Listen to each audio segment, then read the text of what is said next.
Now at 10, hundreds forced from their homes tonight along the Wasatch Front. This as Wildfire comes dangerously close to those homes. We're live from the front lines with a report. And officials continue to voice their concerns as cases of COVID rise across the U.S., including right here in Utah. Live from Utah's first TV station, ABC4 News at 10 starts now. And good evening, I'm Nick McGurk. Thank you for joining us tonight at 10. Right now, roughly 100 firefighters are trying to get the Crestwood fire under control. It's burning at the base of Mill Creek Canyon in Salt Lake County. ABC4's Nicole Newman joins us live from there now. And Nicole, we know there were evacuations earlier. What's the latest as far as people being evacuated from their homes? Well, Nick, first, right now, that fire has been mapped at about 10 acres, and this just within the last 10 minutes. Roughly about 45 firefighters will stay on scene overnight to monitor flames. Now, this is video from earlier today as crews dropped fire retardant on the flames from the air. Here's what it looked like from the ground as crews were responding. The good news is the spread of the fire is slowing significantly and no homes or structures are being threatened. However, shortly after it started around 5:30, crews ordered mandatory evacuations of Mill Creek Canyon. Officers started from the top and worked their way to the bottom, alerting people they needed to leave. We do have multiple aircraft on scene. We have 2 helicopters, 2 single-engine air tankers. We have a heli-tac crew. We have hot shots. Lone Peak hot shots are also here. We also have Camp Williams crews here, Unified Fire, South Salt Lake, and Salt Lake City Fire Department. Now, it was around 8:30 this evening when we were told those evacuations were lifted. Fire officials tell us it was more or less a precautionary measure. Live in Salt Lake County, Nicole Newman, ABC4 News. Okay, Nicole, that is really good to hear for those homeowners. Obviously a very scary thing to be evacuated. We are also tracking 2 new fires in Tooele. The first fire at 5 Mile Pass, it's been named the Pony Fire. It was mapped at 4.3 acres. In the last 10 minutes, we learned the fire has been contained. We're told that fire was human caused. The other fire burning tonight is named the Poverty Point Fire. It's on the south end of the Lakeside Mountains, and we're told this one started at about 2 o'clock this afternoon. Mapped at over 308 acres, though. Forward progression, we're told, has been stopped. And investigators tell us it was a human-caused fire from using firearms in an area of dry vegetation, of which there's plenty right now. We're taking a live look here at some flashing lights. What are we looking at? It is a 2-alarm fire still burning in South Salt Lake. We've reached out. We're still waiting on details. But the details that we do know, call coming in just after 7:15 tonight this evening. 3100 South, 900 West. Several fire stations from South Salt Lake as well as other cities have responded to this fire. Obviously, this is something they're taking very seriously. We'll bring you the latest as soon as we learn more, either in this newscast or online at abc4.com.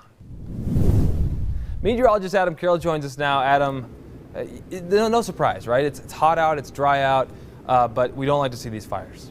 No, we don't. And unfortunately, we're continuing to have the issues of them being human caused when we can avoid that. But when we're this hot and we're even got a slight breeze and we've got dry vegetation, it takes nothing to start a fire, as we saw today with multiple ones. And this is what we have going on for the next several days, beginning tomorrow at noon through 9 p.m. Tuesday. Red flag warning and conditions. We have hot temperatures, low relative humidity, dry thunderstorms, dry vegetation, and gusty winds all coming into play here over the next several days. We've got a large area of isolated dry thunderstorms heading into tomorrow, on top of the elevated risk from St. George all the way to Rock Springs. Most of the Wasatch Front is out of it, but it doesn't matter. Even if we're not in a red flag or we have red flag conditions, it doesn't mean we can't see these new fire starts. We still have these heat advisories here for southeastern Utah, excessive heat warnings for Lake Powell and southwestern Utah for the St. George area. We have this huge dome of high pressure and a heat dome in place, bringing in these triple-digit heat. And the heat potential for the next several days, we're going into a 4, and that just means that overnight lows are warm, daytime highs are very, very hot, and we have no relief over these next couple of days. So we have to break down the full forecast coming up with some relief in the forecast. Okay, we're looking forward to that, Adam. Thank you very much. Now to the latest on COVID-19. This coronavirus pandemic continues, and the Utah Department of Health reports 5 more people have died from coronavirus. This as they report 632 new cases of COVID-19 across our state. Our death total is now 212. The total number of positive cases is now 28,855 statewide since this pandemic began. We did mention this yesterday. Hospitalization rates are also a concern. 203 people are currently hospitalized with COVID. That's an increase of 21 people since the pandemic began. 16,897 are considered recovered. And with these extremely hot summer days, the obvious draw for so many of us is the swimming pool. But here's the question: how safe are they for you and your family? So we reached out to the Department of Health here in Utah about what you need to know as some pools have reopened for the summer. So the biggest risk really in going to a situation like a public pool is going to be the time that you spend close to one another's on the pool deck. So lounging around in chairs, sitting on blankets on the grass or on the concrete of the side of the pool. Chlorine is typically really effective at killing viruses and bacteria in water. The COVID-19 virus is a new virus, and there's still a lot that we don't know about it. So we don't know exactly how it responds to chlorine, but traditional thinking would lead you to believe that chlorine could be effective in killing the virus in the water. The best advice with all this that we know and don't know: even if you're outside, you should social distance and wear a mask. Meantime, we're following the latest COVID-19 numbers coming out of the Navajo Nation tonight. They report 56 new cases and 10 new deaths as a 57-hour lockdown is underway. So far, the Navajo Nation case count is nearly 8,100 cases. Their death toll has reached 396. So far, 5,781 people have recovered from COVID-19. And the Navajo Nation's 57-hour weekend lockdown, as we talked about, it started yesterday at 8 o'clock p.m. and goes until Monday morning at 5 a.m. All businesses on the Navajo Nation are also required to close during that entire time to help prevent travel among residents and visitors. We're told the number of COVID-19 cases is flattening in the Navajo Nation, but there are still some hot spots. And cases continue to rise, not just here in Utah, but across the United States. Concerns also continuing to mount as our case number here reaches more than 3,239,000, while our death toll begins to near the 135,000 mark. Meantime, 17 states are seeing an increase in COVID-19 deaths, with 30 reporting a rise in hospitalizations. That includes Utah, that includes Arizona and Nevada. New data from the CDC shows the death toll for Hispanics and non-whites under 65, it's more than twice as high in comparison to whites in the same age group. I think when you're in a hospital, especially in that particular setting where you're talking to a lot of soldiers and people that in some cases just got off the operating tables, I think it's a great thing to wear a mask. The nation witnessing today something it has never seen before in public in the fight against coronavirus. You saw it right there. Video showing President Donald Trump wearing a mask in public at Walter Reed National Military Center this afternoon. Now, aides helped convince the president wearing a mask would set a positive example and help depoliticize the issue. It's something other members of the Republican Party have really also been saying lately. There is no good argument for any of us to not be wearing a mask. Even with the efforts of his aides and recommendations of his experts, the president implied this will not be a regular look, saying, quote, "I've never been against masks, but I do believe they have a time and place." Now, childcare for essential workers is a hot topic during this pandemic. It's dwindled to less than 50% of what it was. Some experts worry about the future of this industry. This is a big deal for so many reasons, and one of them, there's an argument out there that without adequate childcare for working parents, there's really no robust economic recovery. With more now, ABC's Karen Travers. So I am here at my daughter's daycare, and that's it. You know, they're closing. Diana Lamanji says she is heartbroken. She couldn't hold back her emotion as she packed up her 3-year-old daughter's things from her now closed childcare center. It's a beautiful space, and both my kids went here, so I'm really, really sad. Lamanji and many working parents are learning firsthand a tough reality. The coronavirus pandemic is pushing the nation's childcare industry to the brink of collapse. Childcare is a top concern for millions of working parents. If you have to go back to the office and your childcare center is closed, what do? Experts say this is a key piece of the puzzle to fully reopening the U.S. economy. Nationwide, nearly half of childcare providers completely closed their facilities during the COVID-19 shutdowns, according to research cited by childcare experts. Of those that stayed open, 85% are operating with less than half of their usual child enrollment. The outlook for the industry is grim. One study found that roughly half of U.S. childcare capacity is at risk of disappearing. Childcare is in a crisis moment right now. Circle Time is a childcare center in Kensington, Maryland. It's stayed open during the COVID-19 shutdowns because it serves essential workers. But their numbers went from a full enrollment of 78 children to, at one point, just 9. We sent out an email just asking parents to pay what they could in order to hold their spots if they weren't coming in. Childcare centers are expensive to operate. Now throw in the additional costs of the new normal in the coronavirus pandemic: PPE, sanitizer, deep cleanings. The $2 trillion CARES Act, a federal COVID-19 relief package, included nearly $60 billion for the airline industry. But just $3.5 billion was set aside for childcare providers. Democratic Senator Patty Murray introduced legislation to put $50 billion in federal funding toward this critical industry. I'm just saying to my fellow colleagues, just ask any friend you have with kids what is their biggest issue right now, and this is it. I asked Gigi Serrano, how long can Circle Time hang on without full enrollment and more government help? We'll probably be good until about September, but beyond that, it's really just going to depend. It's a long time to ask families to contribute when there's really no actual end date. Karen Travers, ABC News, Kensington, Maryland. So many effects of this pandemic. Now, following a spike in coronavirus cases across Nevada, their governor has ordered bars in certain Nevada counties to go back to phase 1 of their reopening plan. Under the new directive, those in affected counties that don't serve food, they have to shut down immediately, entirely. Those that do serve food will have to step back a phase. Customers can still be seated for meals, but drinks will not be allowed to congregate, drinkers that is, in the bar area. Now, former special counsel Robert Mueller is defending his prosecution of Roger Stone. The Washington Post posted an op-ed from Mueller. They did that this evening on its website. Now, the rare editorial comes a day after President Trump commuted Stone's sentence. Stone is a longtime friend of the president. He worked on his campaign, and he was found guilty of witness tampering and obstruction. He's also convicted of lying to Congress. Now, the commutation of his sentence means he won't have to go to prison for his crimes, and certainly a lot of folks responding to this, including Utah's U.S. Senator Mitt Romney. Not mincing words in his tweet to Roger Stone's prison sentence. It was a tweet in reaction to what happened yesterday. Quote, unprecedented historic corruption. An American president commutes the sentence of a person convicted by a jury of lying to shield that very president. New tonight, a teen is shot and a suspect at large following a shooting overnight at an extended stay hotel. Now, we're told the shooting happened just before 3:30 a.m. at the extended stay America Hotel in West Valley City.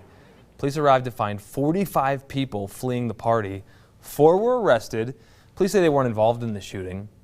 The teen was taken to the hospital, we're told, is expected to be okay. This investigation, though, does continue. Coming up, officials at Zion are warning folks to stay out of the Virgin River after a dog died from toxic algae. More on what happened after the break. Plus, looking outside here, and not much going on, obviously. The sun's gone down, but we're just continuing to build in our heat across southern Utah. A very hot-looking forecast next.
Welcome back. Happening right now, Utah Health Department officials are warning visitors and their pets, stay out of the Virgin River in Zion National Park. And here's why. Toxins from a harmful bacteria were found in the water. Last weekend, Zion National Park and Utah's Department of Environmental Quality, they received a report that a dog died after swimming in the North Fork area of the Virgin River. Park officials are now warning visitors and their pets, just stay out of the water. Some scary moments today. 2 hang gliders collided while gliding above Traverse Mountain this morning. The call came into dispatch around 8:15 a.m. That's according to Sergeant Spencer Cannon with the Utah County Sheriff's Office. Now, both gliders made a hard landing after this collision.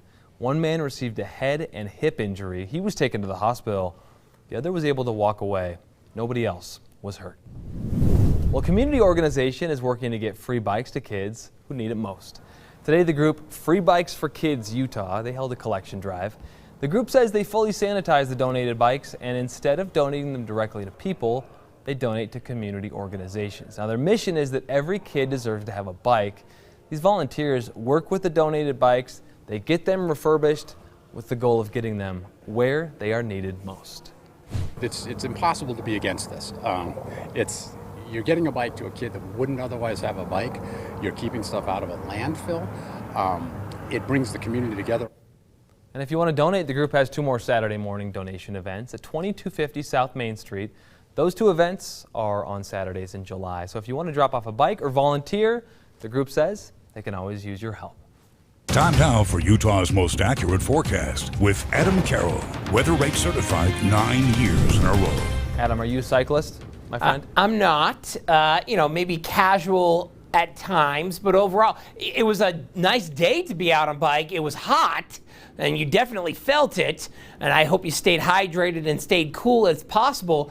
We did get to 98 here in Salt Lake, but you could see here this evening on that sunset, it may have been a pretty nice little night to take a little stroll on your bike in your neighborhood or along our city streets. But overall, Keith Vaught caught the sunset here from the Great Salt Lake. Beautiful oranges in those skies out there this evening. And it really kind of almost showed how hot it was today. We saw that 98 in Salt Lake, 99 Elko, 111 in Vegas, 123 in Death Valley. That's the hottest place in the Continental 48, 108 in Page, and 104 in Moab. Now the rest of the region, 99. When it's 99 degrees for your high in Cedar City, it is hot across southern Utah.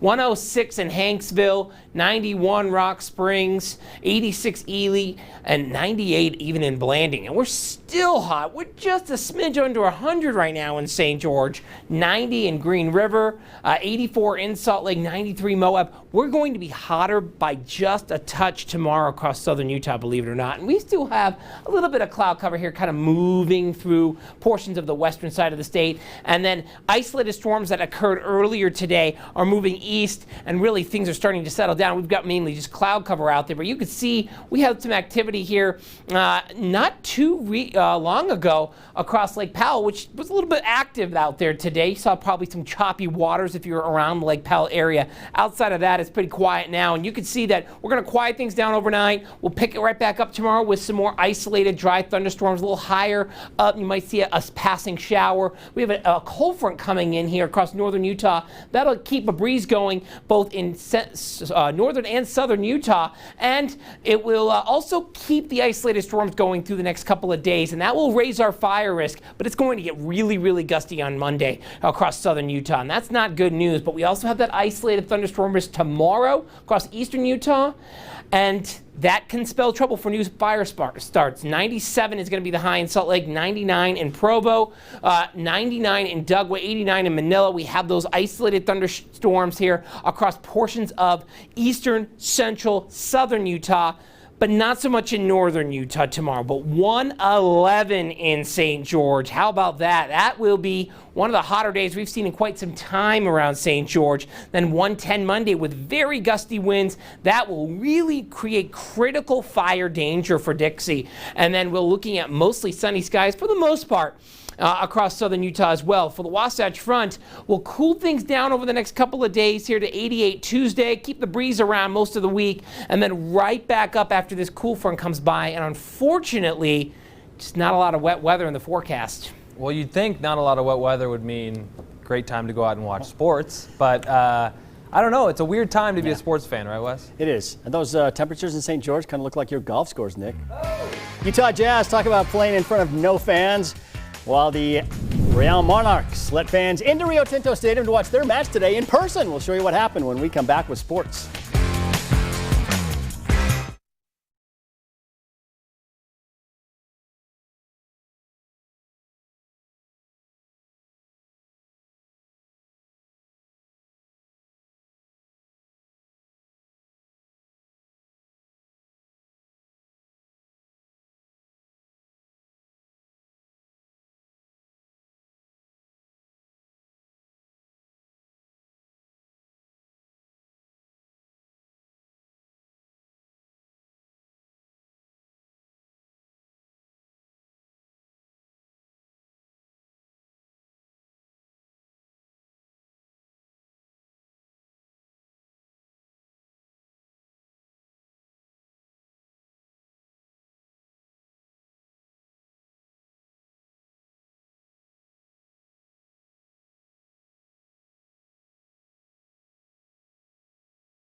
Time now for ABC4 News Sports with Wesley Ruff.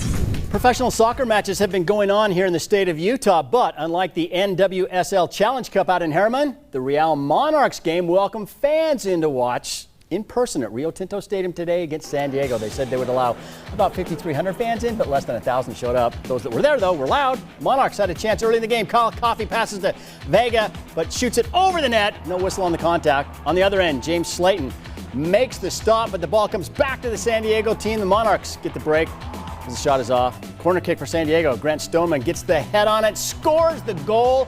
So San Diego takes the 1-0 lead. The Monarchs with a chance to respond. Kyle Coffey gets his foot on it, but hits the crossbar, hits the ground close to the line. No call on the goal by the officials. Looked like a goal. Second half, San Diego gets a ball past Slayton, but Coffey's there to clear it just before it crosses the line. And with time winding down, James Moberg throws the ball in. Someone gets a head on it, hits a San Diego player inside the goal, but the refs didn't signal a goal. Monarchs can't believe it. Second goal taken away. Gee, San Diego ends up winning it over the Real Monarchs by a score of 1-0. Meanwhile, the Monarchs' parent club, Real Salt Lake, is in Orlando, waiting to play its first game of the MLS's back tournament. Real will take on Colorado tomorrow night at 10:30 Eastern Time, 8:30 our time. RSL had a late night practice to get used to it, but with the heat and humidity in Florida, it's not necessarily a bad thing to play late. It was really pleasant. It was nice. It was nice. I mean, the humidity, you're still going to sweat a lot more than back home.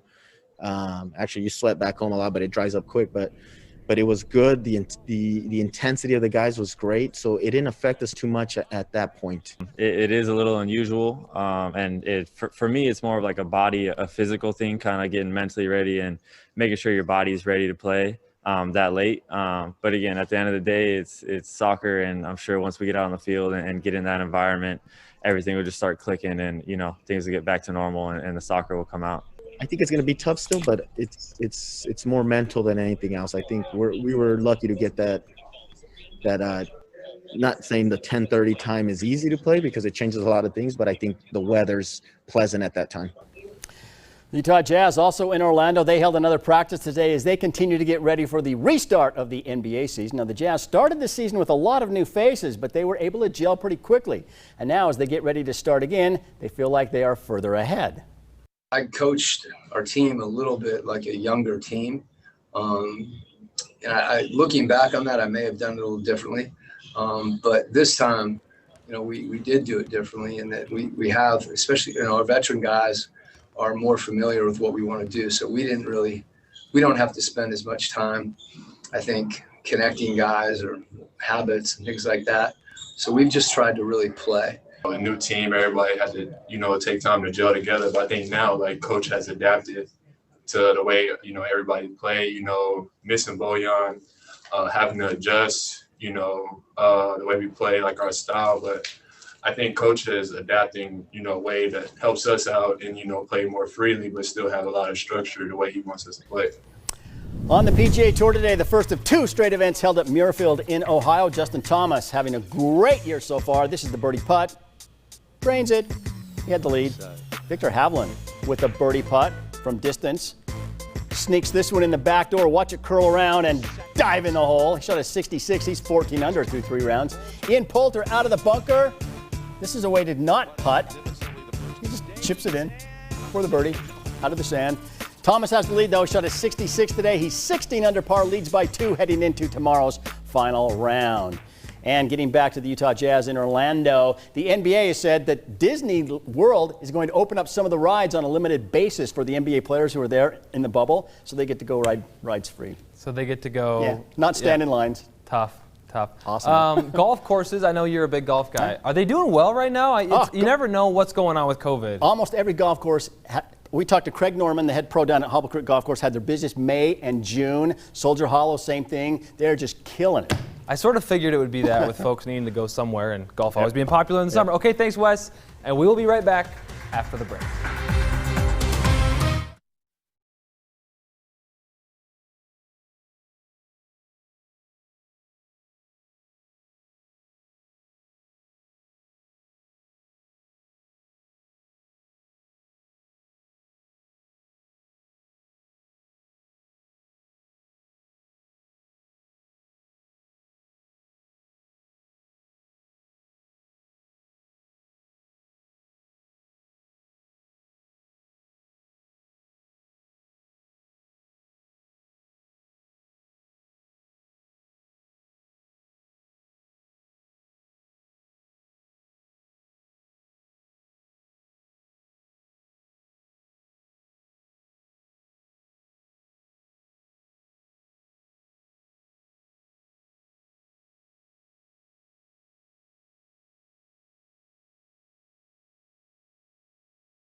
Pet photos, we know you got them, and they're probably taking up most of the space on your smartphone, let's be honest.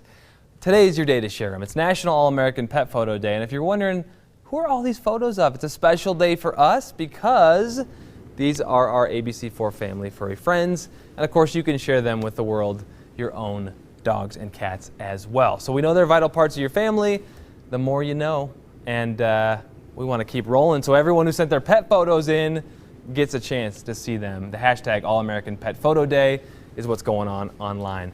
You know, I forgot to submit my photo. Can you see that? That's a little crouton. He made an appearance on TV once. A hot day for pets, though, huh, Adam? Very hot. Never leave them in cars. We'll talk at 111 in St. George. All right, thanks, Adam. Have a great night.